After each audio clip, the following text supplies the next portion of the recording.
y el hombre con quien te damos gracias por el don de este día. Gracias por el don de tu Hijo Jesús. Te damos gracias, Señor, que tú nos miras como regalos a ti, dones para ti.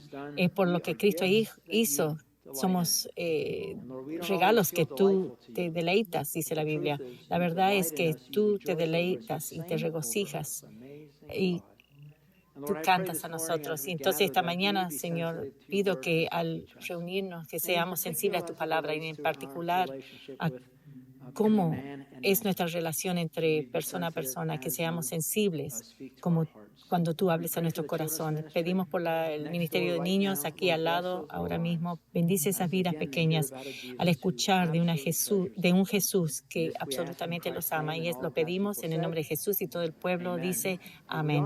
Estamos en el libro de Filipenses, en la Biblia. Levanta tu mano y te pueden encontrar y te traen una. Filipenses capítulo 1. ¿Oíste que un camión de cemento y un bus de la prisión chocaron en la carretera? La policía advierte a los ciudadanos buscar a un grupo de criminales endurecidos. No, eso no va bien. Bueno, voy a rápido hacer el puente. ¿Sabes que aún cristianos que son salvos pueden tener corazones endurecidos? Efesios 3:15 dice, como se dice, cuando oigan su voz, no endurezcan el corazón, como lo hicieron los israelitas cuando se rebelaron. Entonces, para estar en acuerdo esta mañana, que dejemos que Dios penetre en nuestro corazón hoy y revele si hay dureza en cuanto a nuestra expresión de amor hacia otros. ¿Y por qué me pongo este traje? Les voy a contar después de la enseñanza. Ahora vamos a estar viendo el libro de Filipenses. Fue escrito por el apóstol Pablo. De los 27 libros, Pablo escribió 13, quizás 14. No sabemos quién es el autor de Hebreos. Creen la mayoría que era Pablo. Entonces, de 13 a 14 cartas, de esas cartas de Pablo, 4 de esas son epístolas de la cárcel, porque las escribió mientras estaba en la prisión. Filipenses es considerada la última de estas cartas escritas por Pablo, poco antes que él fuera liberado de la corte imperial en Roma, cuando lo escribió.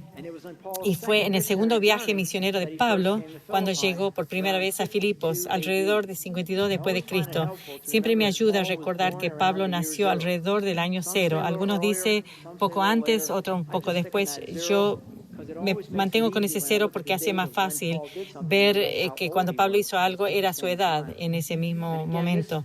Y esto sucedió, fue a Filipos y estableció una iglesia en Filipos en su primer viaje misionero. Y puedes ver que comenzó en Tarsis, fue a Filipos, que es en la región de Macedonia. Y la razón que Pablo fue a Filipos era por una visión que tuvo. Hechos 16 dice. Luego, Pablo y Silas viajaron por la región de Frigia y Galacia porque el Espíritu Santo les había impedido que predicaran la palabra en la provincia de Asia en ese tiempo. Luego, al llegar a los límites con Misia, se dirigieron al norte hacia la provincia de Bitinia, pero de nuevo el Espíritu de Jesús no les permitió ir allí, así que siguieron su viaje por Misia hasta el puerto de Troas. Esa noche, Pablo tuvo una visión. Puesto de pie, un hombre de Macedonia, al norte de Grecia, en esta visión, le rogaba, «Ven aquí a Macedonia y ayúdanos». Entonces decidimos salir de inmediato hacia Macedonia, después de haber llegado a la conclusión de que Dios nos llamaba a predicar la buena noticia allí. Entonces, si puedes poner el mapa, ves que Filipo y Troas responde a esa visión y va a Macedonia. Su plan era ir a Filipos.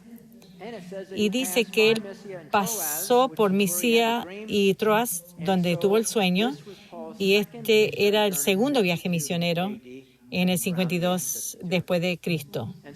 Y podemos ver aquí que, aunque Pablo visitó a Filipos nuevamente, en su tercer viaje misionero, puedes ver que aquí de nuevo va por Siria, a Macedonia y después a Filipos. Entonces, estaba en Filipos un mínimo de 2 veces, algunos dicen que 3 veces. Y podemos ver aquí que Pablo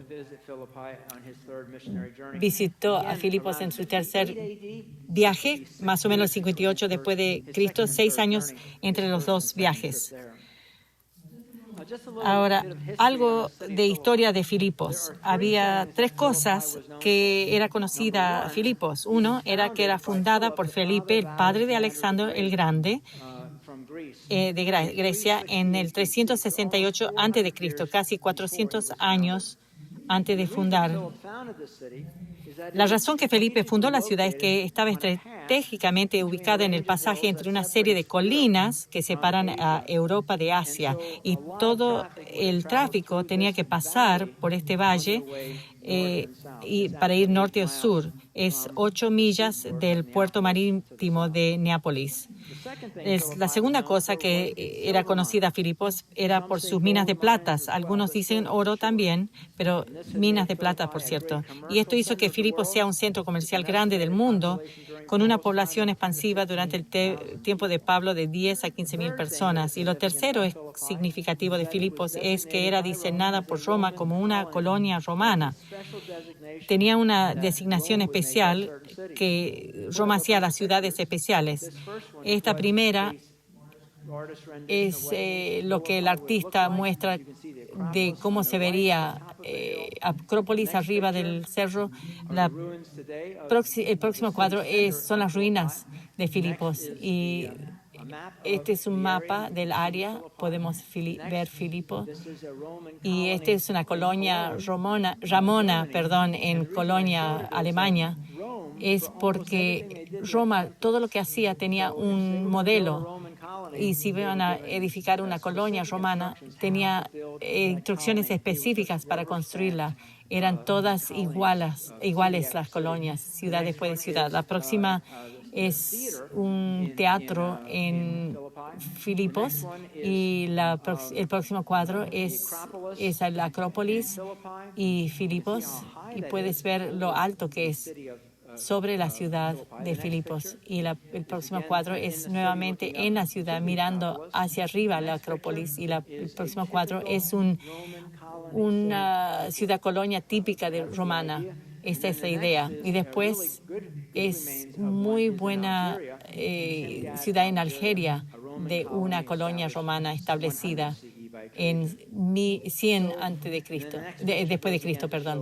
Y después de nuevo, ¿cómo se puede haber visto? Ahora, para que Roma designe a una ciudad como colonia, era muy significativo, era un honor y una distinción. Roma nombraba ciudades como colonias romanas basado en la ubicación estratégica de la ciudad lo importante que era para Roma proteger esa área y también mantener siempre la paz en esos lugares que estaban lejos de Roma y en lugares estratégicos. Entonces, Roma enviaba soldados romanos veteranos retirados para vivir en estas ciudades, normalmente 300 veteranos con sus esposas e hijos. Ahora, siendo soldados jubilados, esto garantizaba virtualmente que la ciudad sería leal a Roma, aunque lejos de Roma, y entre gente de diferentes culturas y naciones. Y esto es lo que hacía única la colonia romana. Estas ciudades aunque lejos, eran muy nacionalistas, y los ciudadanos estaban orgullosos de su ciudadanía. Entonces, el idioma romano, el latín, era hablado en estas colonias, el vestido romano era la moda, las costumbres romanas eran observadas. De hecho, todo se llevaba a cabo exactamente como se hacía en Roma. Y esto, como ciudadanos, les daba libertades especiales. Eran exentos de ser flagelados, libres de arresto, excepto en casos extremos, y tenían el derecho de apelar al emperador. Y después, más adelante, fueron exentos de impuestos, y eso sí que es un regalo. Y este trasfondo de Filipos era un bastión para los idealistas romanos, es como bastión. ayuda a explicar por qué Pablo y Bernabé fueron echados tan rápidamente de la cárcel en Filipos, porque el cargo contra Pablo enfureció a los lealistas del ejército romano hasta lo más profundo. Y aquí, por esto, fueron echados en la cárcel. Hechos 16. Toda la ciudad estaba alborotada a causa de estos judíos. Le gritaron a los funcionarios de la ciudad: enseñan costumbres que nosotros los romanos no podemos practicar porque son ilegales. En esa parte lejana del mundo, si no era una colonia romana, no hubiera sido nada enseñar estas costumbres. Pero en Filipos, una ciudad colonial o de colonia, era una traición. Y esto arma los últimos días de Pablo en su segundo viaje misionero que se llevó a cabo en la cárcel. Hechos 16:22. Es el próximo versículo de lo que leímos. Enseguida se formó una turba contra Pablo y Silas, y los funcionarios de la ciudad ordenaron que les quitaran la ropa y les golpearan con varas de madera.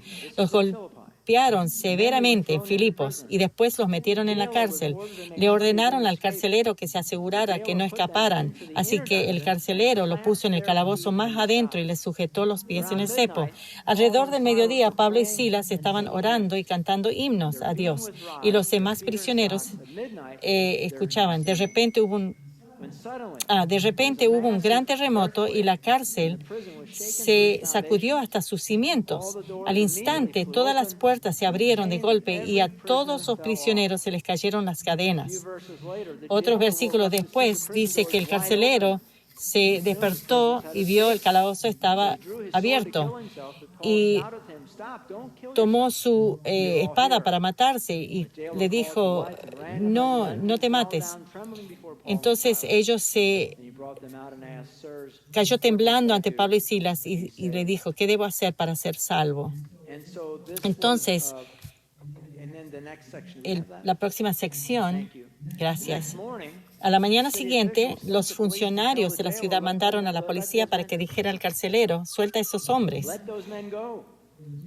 Entonces el carcelero le dijo a Pablo: los funcionarios le dijeron: pueden ir, tú y Silas.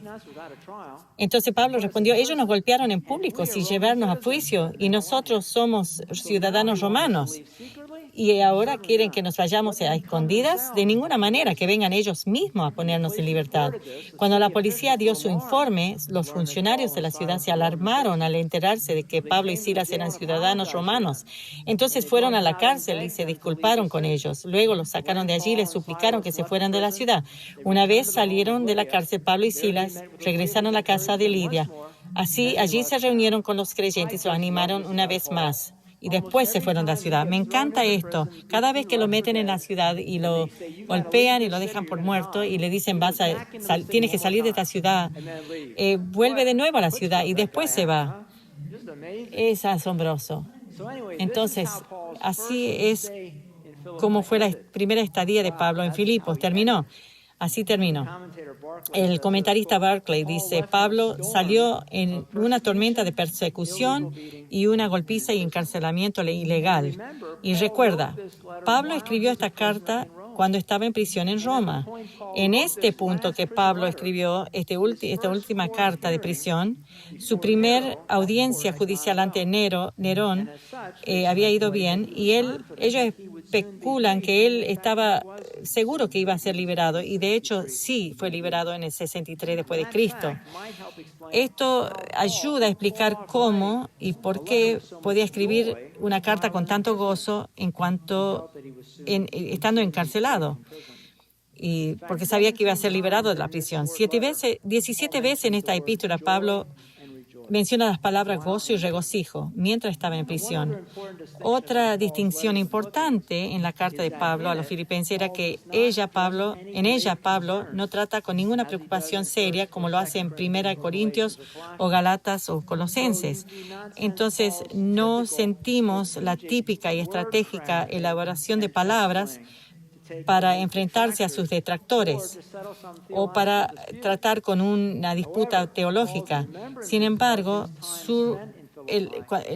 poder recordar su tiempo en Filipos estaba muy vivo en su mente. Hace muchos años escribí estas palabras en mi Biblia en el término filipenses. Decía, antes de leer Filipenses, lee 1 Tesalonicenses 2:2. Y esto es lo que dice. Es como un preámbulo a la salutación.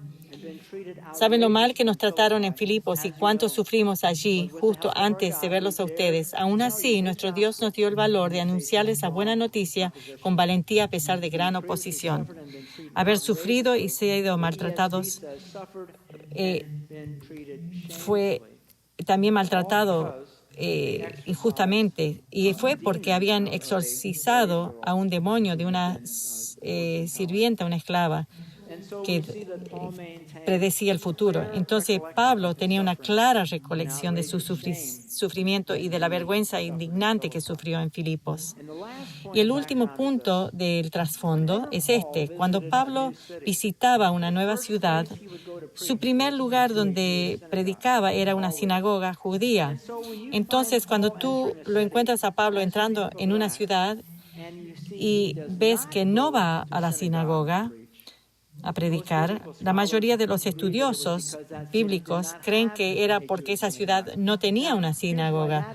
Ahora, por esto es significativo esto, porque la ley judía dictaba que cualquier pueblo o ciudad que tenía por lo menos 10 hombres judíos tenían que edificar una sinagoga. Y eso es lo que pasó en Capernaum. Y la mayoría se modelaban como detrás de eso. Entonces, aparentemente, cuando Pablo fue a Filipos, no encontró una sinagoga porque Hechos 16 dice esto. De allí llegamos a Filipos, una ciudad principal de ese distrito de Macedonia y una colonia romana, y nos quedamos allí varios días. El día de descanso nos alejamos un poco de la ciudad. No dice nos fuimos a una sinagoga, no dice eso. Nos alejamos de la ciudad y fuimos a la orilla de un río donde pensamos que la gente se reuniría para orar, y nos sentamos a hablar con unas mujeres que habían congregado allí.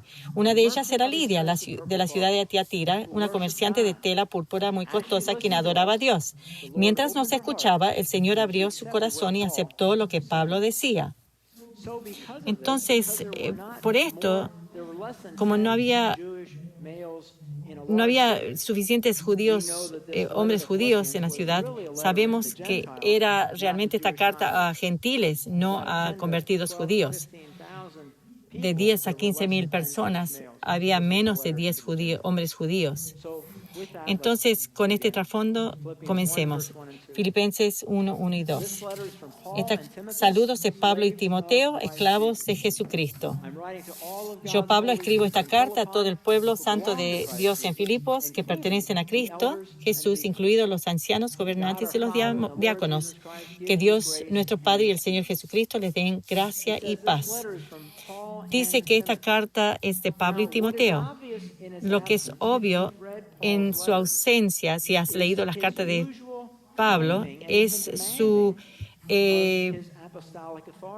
la importancia, el lugar, digamos, que no proclama su autoridad apostólica. Esto nos prueba en la apertura de esta carta que Pablo no está tratando con una controversia en la iglesia, conducido por maestros falsos que niegan el derecho de Pablo de ejercitar su autoridad en la iglesia. Y lo vemos que no es el caso en otras cartas. Todos estos libros es capítulo 1, verso 1, Colosenses 1:1. Yo, Pablo, elegido por la voluntad de Dios para ser apóstol de Cristo Jesús. 1 Corintios 1:1. Yo, Pablo, elegido por la voluntad de Dios para ser un apóstol de Cristo. 2 Corintios 1:1. Yo, Pablo, elegido por la voluntad de Dios para ser un apóstol de Cristo. Tito 1:1. Yo, Pablo, esclavo de Dios, apóstol de Jesucristo, esclavo y apóstol, sí. Romanos 1:1. Yo, Pablo, esclavo de Cristo Jesús, elegido por Dios para ser apóstol y enviado a predicar su buena noticia. Pero aquí solo dice siervo de Jesucristo. Siervo en el griego es doulos y quiere decir esclavo. Strong's dice esto: un doulos es alguien dedicado a otro, despreciando sus propios intereses. O sea, dedicado a otro, despreciando sus propios intereses. Nosotros somos esclavos de Cristo. Somos siervos de Cristo. Nosotros nos ponemos voluntariamente bajo la servidumbre de nuestro Salvador. Y cuando hacemos eso, somos dedicados a otro, despreciando nuestros propios intereses. Sabes que cuando piensas en esto, si tú te dedicas al Señor Jesucristo y lo haces despreciando tus propios intereses, realmente es la mejor manera de proteger tus mejores intereses, porque crees que tú estás abandonando lo que tú quieres, pero cuando haces la voluntad de Dios, haces lo que Él quiere, que es mejor para ti. Es como la economía al revés de Dios. Filipenses 1:1. Saludos de Pablo y de Timoteo, esclavos de Cristo Jesús.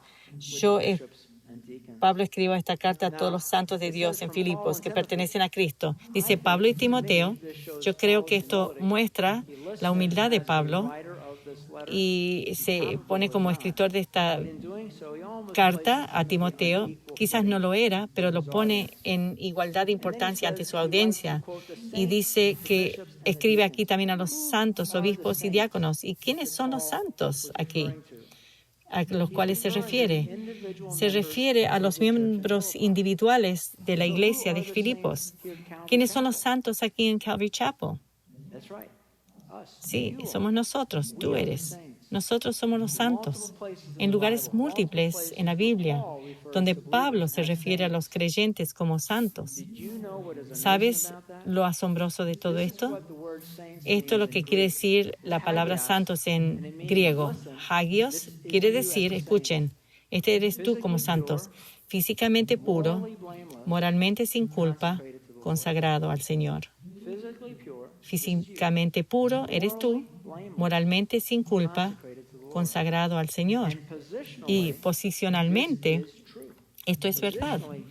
Posicionalmente, tú eres físicamente puro, moralmente sin culpa y consagrado al Señor. Tú dices, pero realmente no soy moralmente sin culpa. Mis acciones, mis palabras, mis pensamientos no siempre son puros. Bueno, Hebreos 10:14 está en desacuerdo. Me encanta esta oración porque en una oración dice esto, hablando de Jesús. Pues mediante esa única ofrenda, Jesús, Él perfeccionó para siempre a los que están siendo santificados.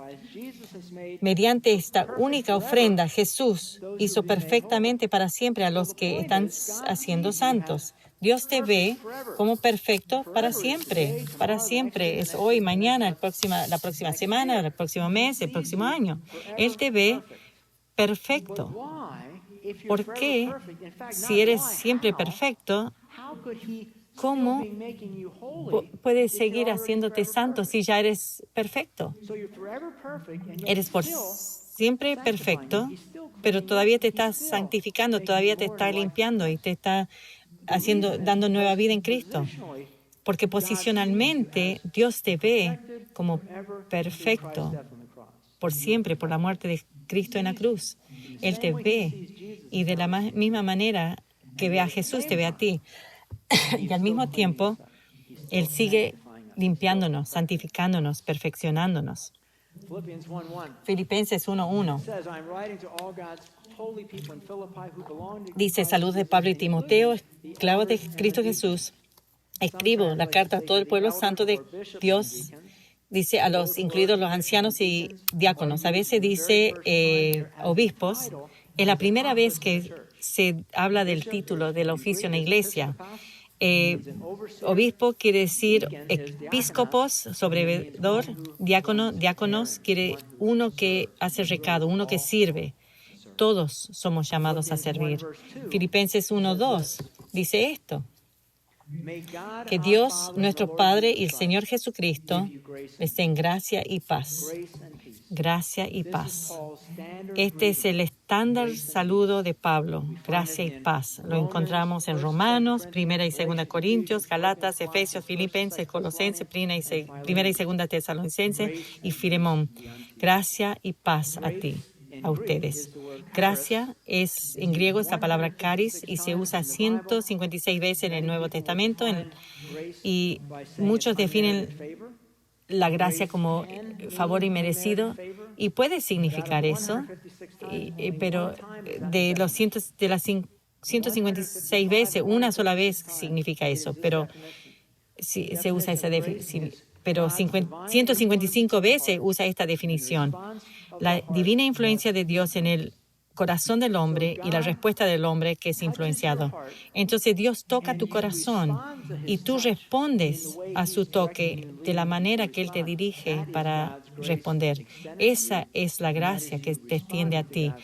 Y es tú respondiendo a la gracia de Dios, la influencia divina de Dios sobre el hombre y la respuesta de ese hombre que es influenciado. Entonces eres salvo por gracia. El Espíritu Santo ejercita una influencia en tu corazón y tú respondes a eso por esa influencia. Por eso eres salvo por gracia. Por eso ministramos por gracia. Dios influencia tu corazón para servir en un área y tú respondes a eso sirviendo en su poder, por su poder. Y por eso amamos por gracia. Es como puedes amar a personas que son diferentes a ti. No viene de ti, es porque Dios ejercita su influencia divina sobre ti para hacer eso. Entonces tu respuesta a eso es someter a esa influencia. Dije antes que la gracia es un concepto poderoso que se relaciona en nuestra fe y al servicio a otros, y descubrimos que todo es hecho por gracia. Yo sospecho que si hay principios en el Nuevo Testamento que no damos tanta importancia en la Iglesia, es este concepto de la gracia, que es todo por la gracia de Dios. Su influencia divina que actúa sobre nosotros y la respuesta de nuestro corazón por esa influencia. Entonces dice gracia y paz. Paz en griego es la palabra Irene. Y Strong's dice, la concordancia, es el estado tranquilo de un alma, seguro de su salvación en Cristo y sin temer nada de Dios, y contento con su lote en la vida, sea lo que sea. Es el estado tranquilo, o sea, el estado quieto del alma, seguro de su salvación en Cristo, y no teme nada de Dios, y está contento con su lote en la tierra, sea lo que sea, o en la vida, lote en la vida.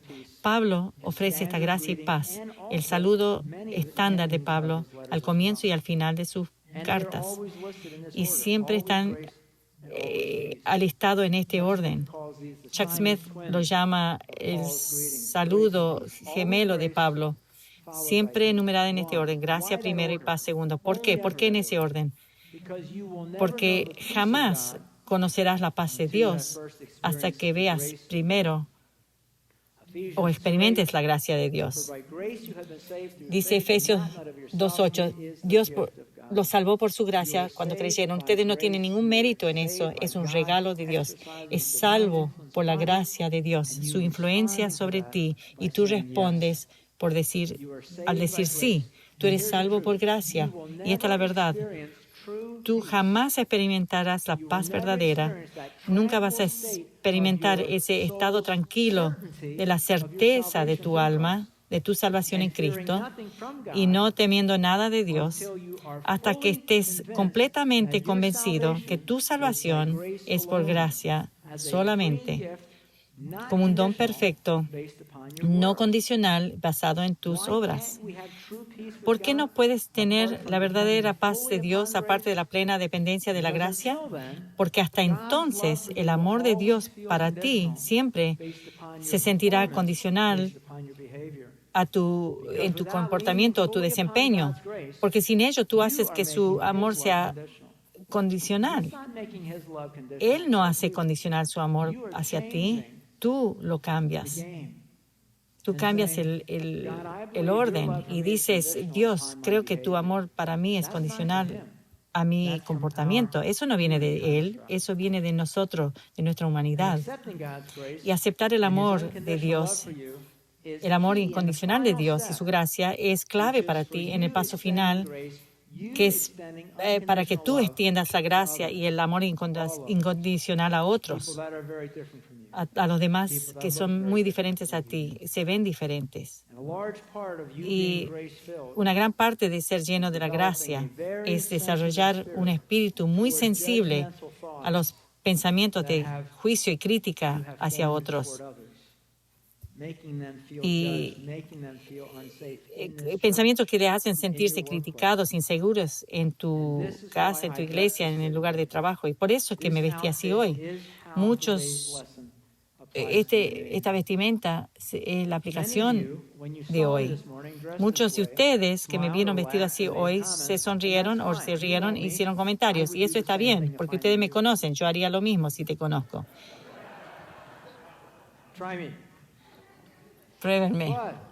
Pero, ¿qué si alguien viene a la iglesia hoy vestido así, con este mismo atuendo, que nunca antes había venido y tú no lo reconoces? Deberían reírte o burlarte o comentar a la persona a tu lado: mira, ¿cómo viste? Míralo. Mira ese atuendo. Déjame ilustrarte el cuadro de ese hombre y el traje para hacerte entender. Este es el trasfondo de este hombre que viene hoy en esta vestimenta. A los 19 años estaba involucrado en un robo que salió muy mal y como resultado se murió un policía. Como resultado pasó 40 años en prisión. Cuando estaba en la prisión fue salvado radicalmente y Dios usó para llevar a cientos de reos al Señor y dirigir un estudio bíblico semanal. Ahora, después de 40 años, es liberado a la edad de 59, un día sábado. Va a casa de su madre y le dice que lo primero que quiere hacer es ir a la iglesia mañana en la mañana. Oyó de Calvary Chapel cuando escuchaba la radio en prisión y decidió hace mucho tiempo que quería ir ahí. Entonces, mañana es ese día. Entonces, el lunes en la mañana va a su closet y saca el mejor traje que tiene, que encuentra, y se lo pone. Y con una sonrisa grandísima y anticipación de lo que va a experimentar, camina por Willow Street, sube las escalinatas, entra a las puertas, y esta es la pregunta: ¿cómo será recibido? ¿Esta iglesia será un lugar seguro para él hoy? ¿Cómo tú responderías cuando lo ves y si vendría hoy aquí? ¿Irías a él y le hablarías? Bueno, ¿qué haría Jesús? Tú sabes lo que Jesús haría. Le pondría los brazos y le diría: estoy tan feliz que estás aquí. ¿Qué es lo que nosotros deberíamos hacer? Entonces la pregunta es que si tú pasarías esa prueba. Piensa en la historia de la mujer de Samaria. Podría haberse llevado esta conversación, aunque no incluido en la narrativa de Juan. Ella pregunta a Jesús: Jesús, después de ir a Sicar y después que muchos creyeron, y al salir Jesús de Sicar, me imagino a la mujer samaritana que va a él y le dice: entonces Jesús, ¿a qué iglesia debo ir mañana? Tengo 5 maridos y el hombre con quien estoy ahora no es mi marido. Necesito por lo menos unos días para arreglar este problema. Pero quiero ir a la iglesia mañana. ¿Dónde puedo ir? Porque todos me conocen. Y espero, realmente espero, que cuando Jesús le dé una lista de iglesias, que Calvary Chapel esté en esa lista. ¿No quieres que esta iglesia esté en esa lista? Que Él sienta la seguridad de mandar a gente aquí. Si todos en esta iglesia tratarían a este hombre en este traje o la mujer samaritana como tú los tratarías, como Jesús los tratarías, Calvary Chapel estaría en esa lista. Cerremos en oración.